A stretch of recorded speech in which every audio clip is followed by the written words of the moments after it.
மதிப்புக்குரிய உஸ்தாத் அவர்களே, பெரும் மதிப்புக்குரிய ஆலிம்களே, கண்ணியத்துக்குரிய பெற்றோர்களே, என் இனிய சகோதர சகோதரிகளே, என் குரலை கேட்க வந்த சொந்தங்களே, அஸ்ஸலாமு அலைக்கும். நான் இந்த மாபெரும் மேடையில் நபிமார்களை பற்றி பேச உள்ளேன். அல்லாஹ் அருள் புரிவானாக.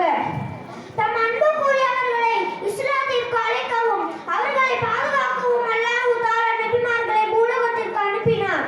மக்கள் இஸ்லாத்தை ஏற்க பல்வேறு நாடுகளிலும் காலங்களிலும் 1,00,000த்திற்கும் அதிகமான நபிமார்கள் வந்து சென்றார்கள். முதல் மனிதரான ஆதம் நபி அவர்களை தூதராக நியமித்துக் கொண்ட அல்லாஹ் தன் மதத்தை மனித குலத்திற்கு அறிமுகப்படுத்தினார். மக்கள் வழி தவறி செல்லும் போதெல்லாம் அல்லாஹ் தஆலா நபிமார்களை அனுப்பினார். மக்கள் வாழ்க்கையின் நோக்கத்தை மறந்து வாழும் போதெல்லாம் அல்லாஹ் தஆலா மீண்டும் மீண்டும் அதை செய்தார். ஒவ்வொரு நபிமார்களின் போதனைகளும் அவரவர் காலத்திற்கும் இடத்திற்கும் பொருத்தமானதாகவே இருந்தது. நபிமார்கள் தங்கள் பணியை சண்டைகளிலும் மக்கள் கூடும் இடங்களிலும் நிறைவேற்றினார்கள்.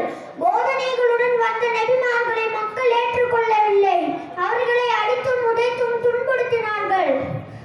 எல்லாவற்றையும் படைத்தவன் அல்லாஹ் என்றும் வணக்கத்துக்குரியவன் அல்லாஹ் ஒருவனே என்றும் மக்கள் மத்தியில் சொல்லி வந்தார்கள். ஊர் தலைவர்களும் உள்ளூர் தலைவர்களும் மற்றவர்களும் அதை ஜீர்ணிக்கவில்லை. நபிமார்களை கொடூர சித்திரவதைகளுக்கு ஆளாக்கினார்கள். சித்திரவதைகளுக்கு ஆளாக்கினாலும் நபிமார்கள் தங்கள் கடமைகளை செய்தார்கள். நபிமார்கள் நமக்கு ஒரு உதாரணம். அன்று நபிமார்கள் செய்த கடமைகளை இன்று நாம் செய்ய வேண்டும். புனித இஸ்லாத்தை உலகத்திற்கு பரப்ப வேண்டும். இன்ஷா அல்லாஹ் இந்த நபிதின கொண்டாட்டங்களில் அது வழிவகுக்கும் என்று வேண்டிக் கொண்டு என்னுடைய உரையை நிறைவு செய்கிறேன். அஸ்ஸலாமு அலைக்கும் வரஹ்மத்துல்லாஹி வபரகாத்துஹு.